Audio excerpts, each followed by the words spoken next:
तो भगवान कृपा करके बता रहे हैं श्री उद्धव जी से कि किस प्रकार मेरी उस निर्मल निश्चला भक्ति की प्राप्ति होती है और किस प्रकार भक्ति भाव की अभिवृद्धि होती है। पहले तो वो विशुद्ध भक्ति की भावना प्राप्त किस प्रकार हो, फिर प्राप्त हो जाने के बाद किस प्रकार की हमारी चेष्टा हो कि हमारा भाव प्रतिक्षण वर्धमान रहे, अभिवृद्धि को प्राप्त हो। तो सबसे पहली बात जो भगवान ने बताई वो भगवान ने कहा कि मेरा श्री विग्रह और मेरा भक्त, इनका दर्शन करे, इनका स्पर्श करे, इनका प्रसाद पाए, इनकी स्तुति करे। भगवान ने कहा मल्लिंग, मेरा जो श्री विग्रह है वो मेरा प्रतीक है और जो मेरा भक्त है वो मेरा प्रमाण है। दीन वचन संतन संग दरस परस की जय, दीन वचन संतन संग दरस परस की जय। फिर उसके बाद भगवान ने कहा कि किस प्रकार अपने साधन को, शारीरिक साधन, मानसिक साधन, आर्थिक साधन जो भी हमको प्राप्त हुआ है, किस प्रकार वो मेरी सेवा में निवेदन करे। सर्वलाभोपहरणम, भगवान ने कहा जो भी प्राप्त हो रहा है, जो भी प्राप्त हुआ है, वो सब मेरे चरणों में निवेदन करे। कहने का तात्पर्य है प्रभु का कि जीव प्रसाद पाए, और प्रसाद ही क्यों पाए? क्योंकि प्रसाद से पहले वस्तु का अपना गुण दोष है। यदि गुण दोष युक्त वस्तु पाएगा तो उसके परिणाम में भी गुण और दोष ही मिलेगा, लेकिन यदि प्रसाद पाएगा तो प्रसाद पाने के परिणाम में उसको मेरी विमल भक्ति भावना की ही प्राप्ति होगी। समय समय पर मेरे उत्सवों को मनाए। भगवान कह रहे हैं मेरे मंदिर में, मेरे आंगन में गायन वादन नृत्य के द्वारा भक्ति भाव का प्रसार करे। फिर उसके बाद भगवान कहते हैं यात्रा बलि विधानम च सर्ववार्षिक पर्वसु वैदिकी तांत्रिकी दीक्षा मदीय व्रत धारणम। फिर भगवान कह रहे हैं परिक्रमा लगाए। अच्छा, परिक्रमा लगाने का जो शास्त्रों में हेतु मिलता है वो ये कहा जाता है कि पाप से मुक्त होने के लिए प्रदक्षिणा लगाई जाती है। प्रदक्षिणात् पदे पदे ऐसा कहा जाता है ना, एक एक पग पर पाप से मुक्ति मिलती है। लेकिन हमें इसलिए परिक्रमा नहीं देनी है वृंदावन के गिरिराज जी की पाप से मुक्ति मिले। जब जब परिक्रमा दें तो हमारे मन में ये भाव हो कि ये एक एक पग हम प्रभु की ओर जा रहे हैं। पाप पुण्य का यहां पर प्रश्न नहीं है। कृष्ण केसरी को नाम एक बार लीन्हे, ध्रुव पापी तिहु लोकन के छिन माहि तरहि। यही पूर्व की चर्चा में हमने चिंतन किया ना। भगवान उद्धव से कह रहे हैं कि धर्म अधर्म का विचार करके भक्त मेरी भक्ति नहीं करता, माने लाभ हानि का विचार करके मेरी भक्ति नहीं करता कि करेंगे तो लाभ होगा और नहीं करेंगे तो हानि होगी। इस भाव से मेरा भक्त मेरा भजन नहीं करता। वो तो सहज स्वभाव से, तुम संग सहज स्नेह।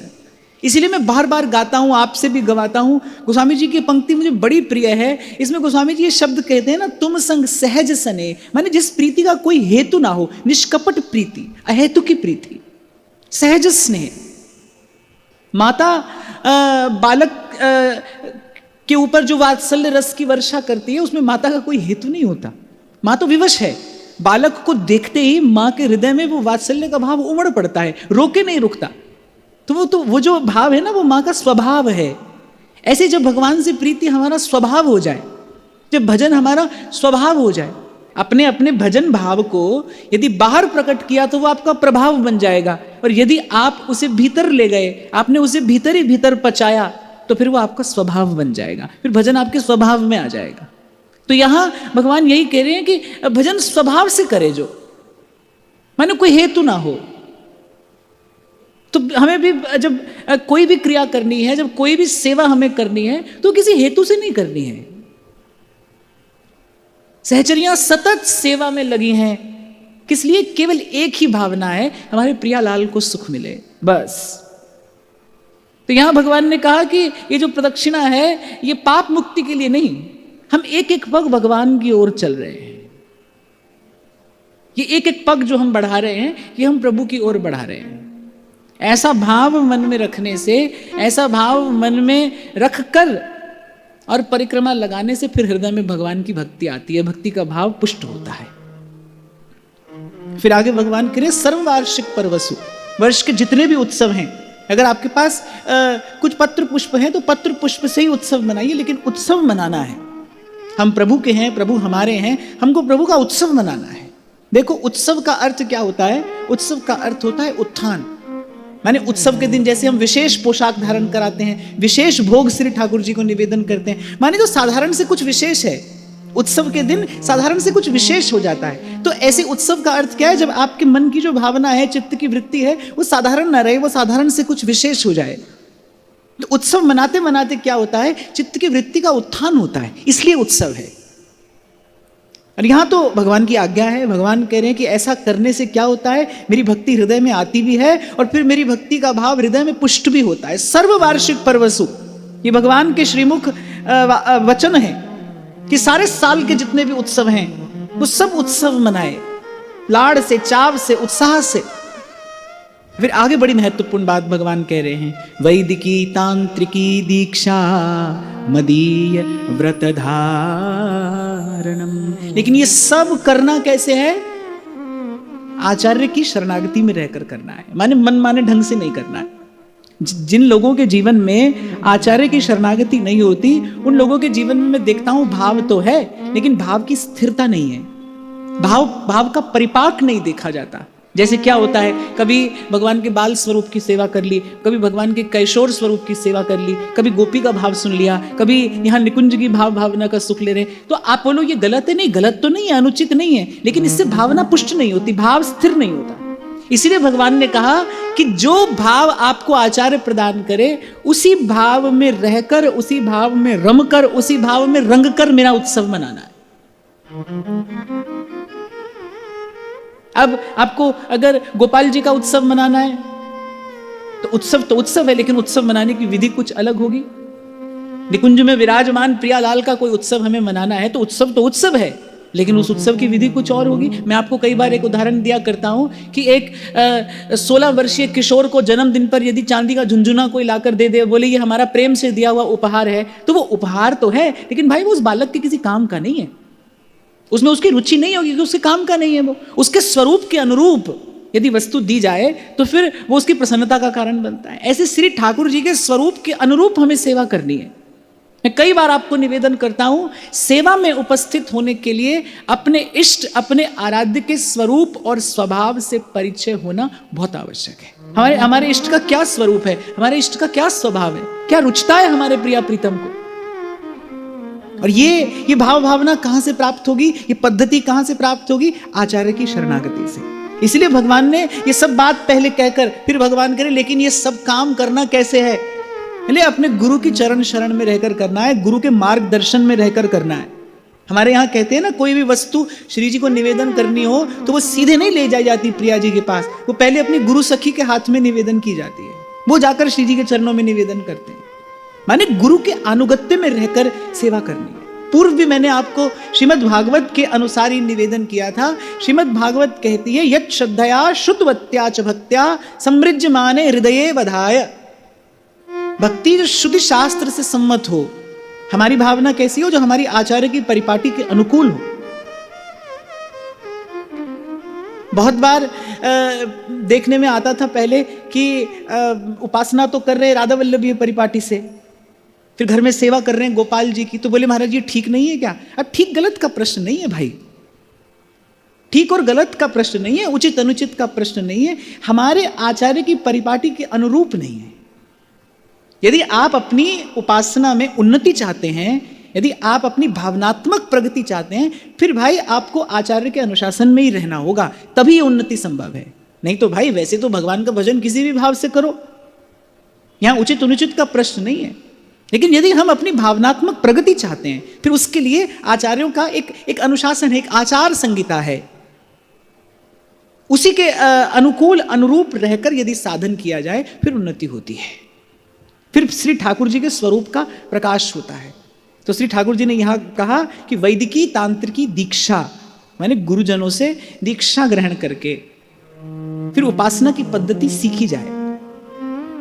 अब गोपाल जी को जगाया जाता है तो किसी और भाव से जगाया जाता है, प्रियालाल को जगाया जाता है तो किसी और भाव से जगाया जाता है।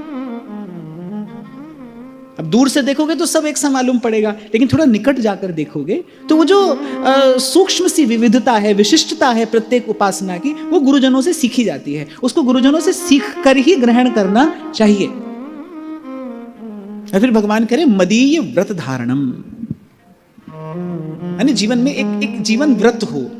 जैसे हम अगर श्री महाप्रभु जी की परिपाटी में दीक्षित हुए हैं तो फिर हमारा व्रत क्या है? रसना कटऊं जो अनरटऊं, निरख अन फुटों ने, श्रवण फुटऊं जो अन सुनो, बिन राधा यश वे। हमारे आचार्य का व्रत ही हमारा व्रत है, हमारे आचार्य का संकल्प ही हमारा संकल्प है, हमारे आचार्य का भाव ही हमारा भाव है। रहो को काहू मन ही दिए, मेरे प्राणनाथ श्री श्यामा शपथ करूं तृण छिए।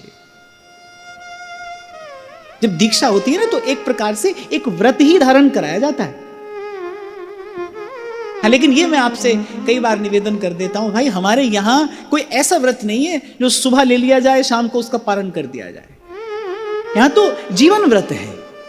यहां जो लिया जाता है वो क्या है? वो तो एक जीवन व्रत है कि मेरे प्राणनाथ श्री श्यामा शपथ करूं तृण छिए। एक सहचरी का क्या व्रत है? एक सहचरी क्या व्रत लेती है?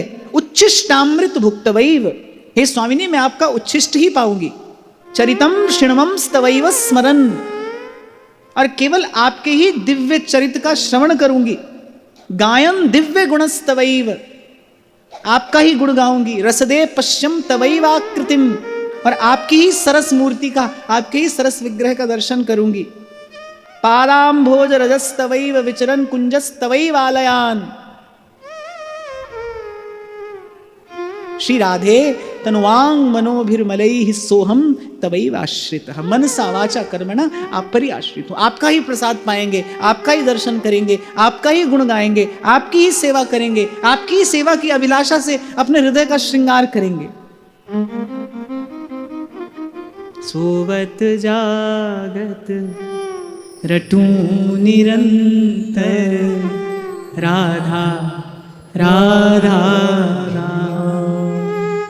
एक सहचरी का क्या जीवन व्रत है? उच्छिष्टामृत भुक्तवैव, चरितम श्रृणवम स्तवैव स्मरन, पादाम्भोज रजस्तवैव विचरन कुंजस्तवैवालयान, गायन दिव्य गुणस्तवैव रसदे पश्यम तवैवाकृतिम। श्री राधे तनुवांग मनोभिर्मलैः सोहम तवैवाश्रितः।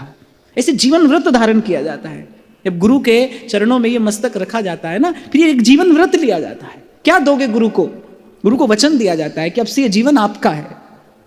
जचे जिस तरह नाच नचावो, थे मन भायो जी, नाथ थारी सरनी आयो। एक वचन दिया जाता है गुरु को कि अब से ये जीवन आपका है। मेरे हृदय में आपका ही संकल्प स्फुरित हो, आपका ही संकल्प फलित हो, आपका ही भाव मेरा भाव है, आपका व्रत अब मेरा व्रत है। अब हमारा न्यारा मन नहीं है कोई, अब हमारी कोई न्यारी भावना नहीं है। तो ऐसा भगवान कह रहे हैं कि मदीय व्रत धारणम। फिर आगे भगवान कहते हैं ममार्चा स्थापने श्रद्धा, स्वतः संहत्य चोद्यमः, उद्यानोपवनाक्रीड पुरमंदिर कर्मणि।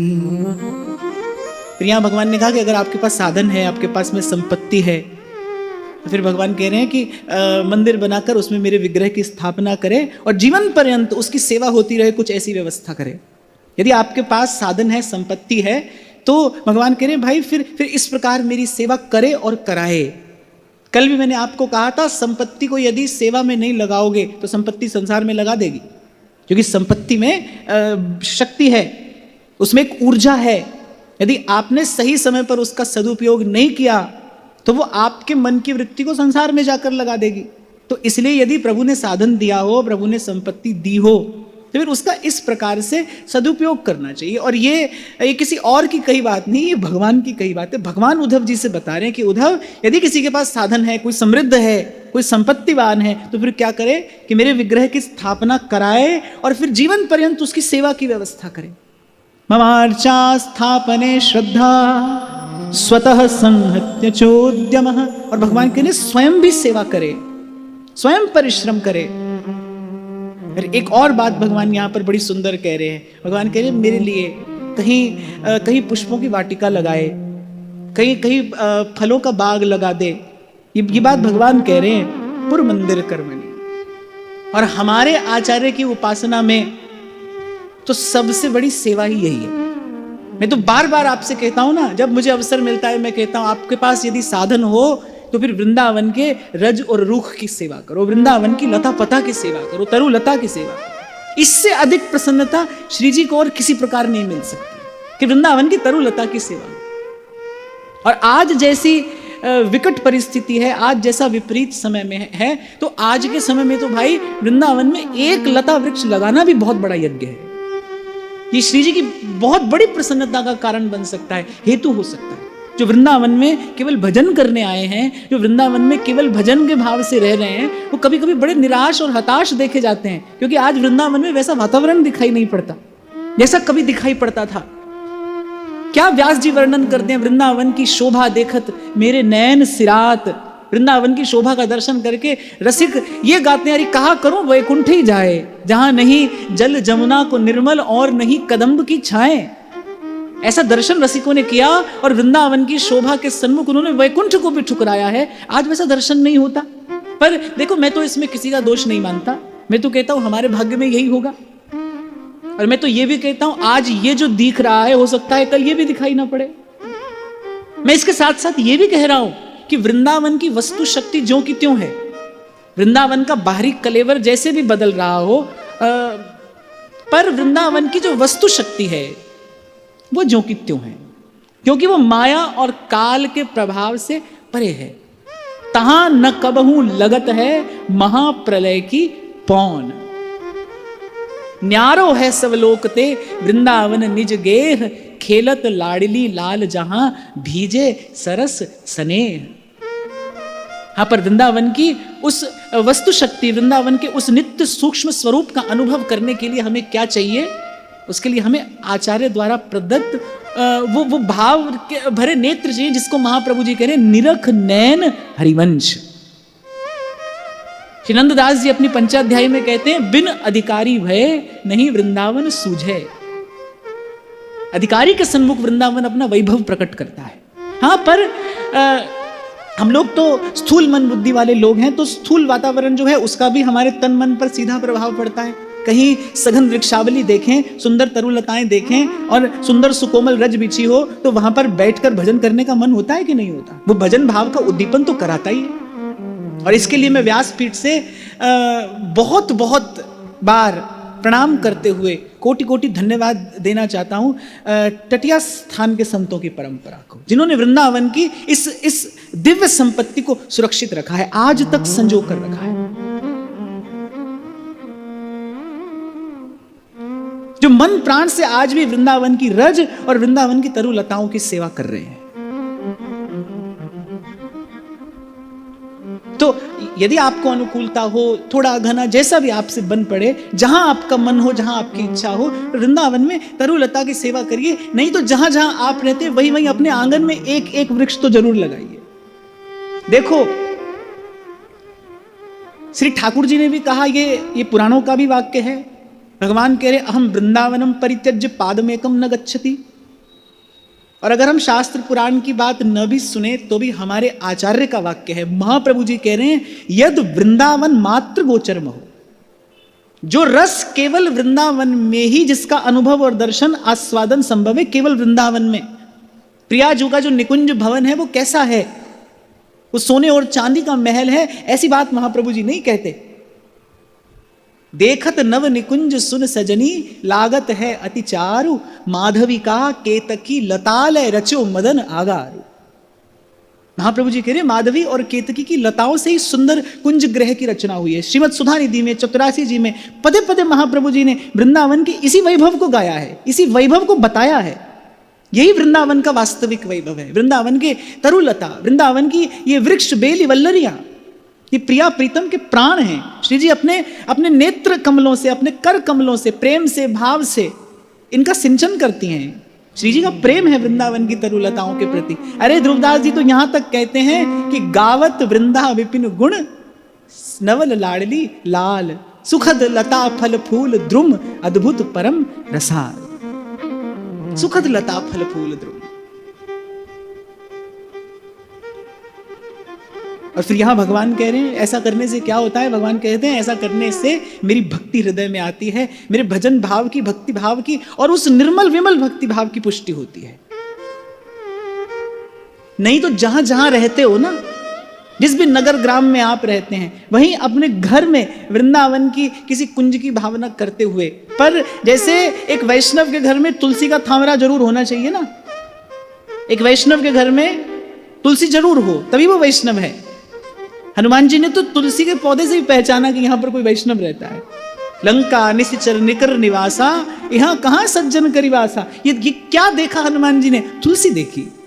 जब तुलसी का वृक्ष देखा विभीषण जी के आंगन में, तो हनुमान जी ने कहा भाई यहां कोई वैष्णव रहता है, यहां कोई भगवान का भक्त रहता है। बड़ी भारी महिमा है तुलसी की। तो जैसे एक वैष्णव के घर में हो ना तुलसी का थामरा अवश्य, ऐसे ही जो कोई रसिक उपासक हो, उसके कुंज में कुछ ऐसी तरुलता और सुंदर पुष्प आदि के कुछ गुच्छ, कुछ वृक्ष अवश्य होने चाहिए। जहां भी आप रहते हैं, जिस भी नगर ग्राम में आप रहते हैं, वहीं पर अपने घर में, ये मेरा घर नहीं, ये श्री जी की कुंज है, इसी भाव से वृंदावन की भावना करिए, इसी भाव से वृंदावन की सेवा करिए। वो प्रियालाल की, श्री ठाकुर जी की प्रसन्नता का कारण बनेगा।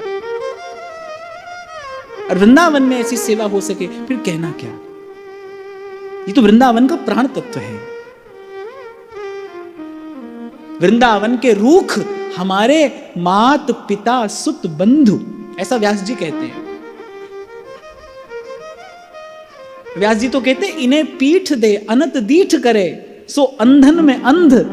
मतलब अंधों में अंधा है जो वृंदावन की तरुलताओं को पीठ देकर कहीं और देखता है। व्यास इन्हें छोड़े और छुड़ावे ताको परे निकंद। जब व्यास जी के कान में पड़ा ना कि महाप्रभु जी आपको ओरछा जाने के लिए कहेंगे आज शाम को, एक एक तरुलता से लिपट लिपट कर व्यास जी रोते हैं।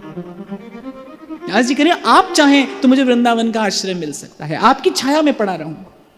और दिए कछु भावे नाही, और दिए कछु भावे नाही, वृंदावन रज दीजे स्वामिनी, विनय मान लीजे किशोरी, विनय मान लीजे। फिर आगे भगवान कह रहे हैं सम्मार्जनोपलेपाभ्याम सेकमंडल वर्तनैः। फिर एक और सेवा की बात भगवान ने कही, सम्मार्जन, सोहनी सेवा। हमारे महाप्रभु जी ने भी कहा तस्याः कदा रसनिधेर वृषभानुजायास तत्केली कुंज भवनांगण मार्जनिष्याम। इसीलिए मैंने आपको प्रथम दिन कहा था कि श्रीमद् भागवत का ये एकादश स्कंद और इसमें भी ये जो श्री कृष्ण और श्री उद्धव जी का जो संवाद है, ये भक्ति का सार तत्व है। माने यदि ये भाव हृदयंगम हो जाए, फिर कुछ जानने समझने की और आवश्यकता नहीं, बस इतना पर्याप्त है। ये सब पोथी पुराणों का सार भगवान ने उद्धव जी को बता दिया। तो यहां भगवान कह रहे हैं कि फिर मेरे मंदिर की मार्जन सेवा, सोहनी सेवा, भगवान कह रहे इससे भी हृदय में वो विशुद्ध भजन भावना पुष्ट होती है, प्रबल होती है।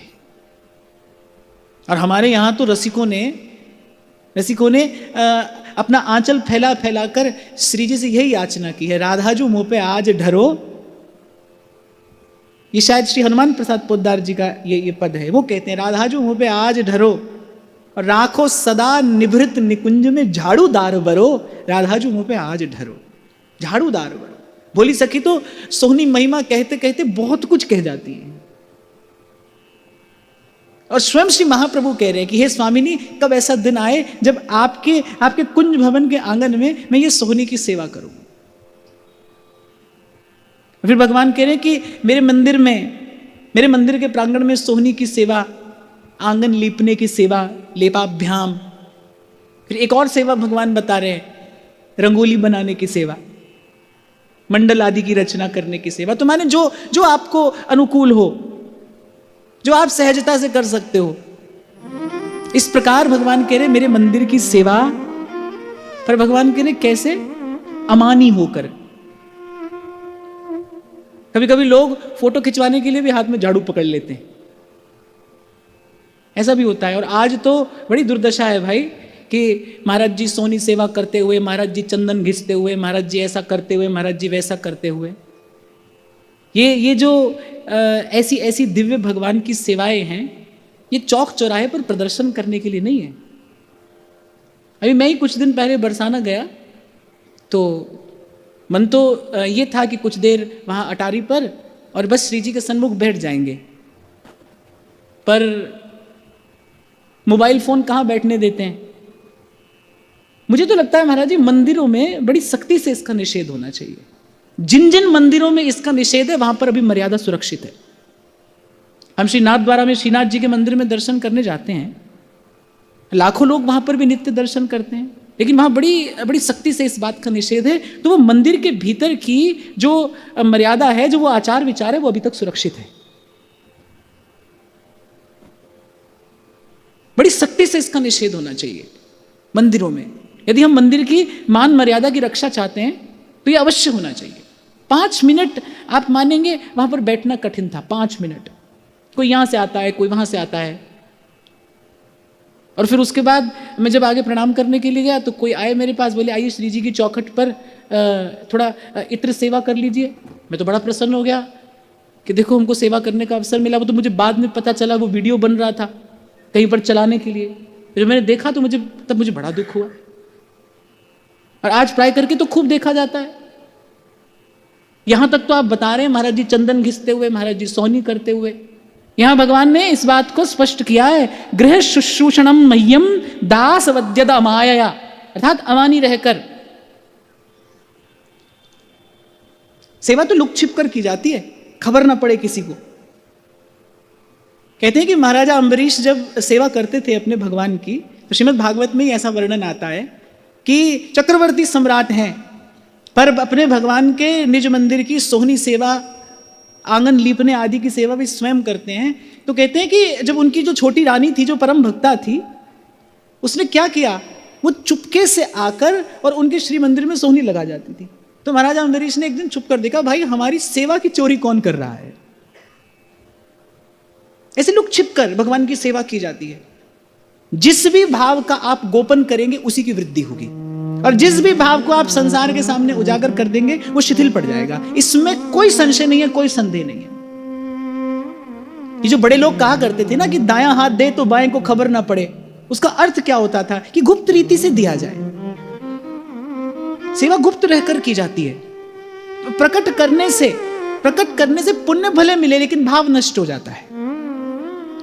नाम भले हो जाए आपका, थोड़ी कीर्ति यश आपको भले मिल जाए, लेकिन वो जो भाव है, जो अमूल्य है, वो भाव नष्ट हो जाएगा, भाव शिथिल पड़ जाएगा। और आप जितना छुपा कर करेंगे, जितना दुरा कर करेंगे, जितना अपने सेवा भाव को आप गुप्त रखेंगे, आप देखेंगे भीतर ही भीतर उसकी श्वास, उसका आनंद बढ़ता चला जाएगा, उसकी खुशबू बढ़ेगी।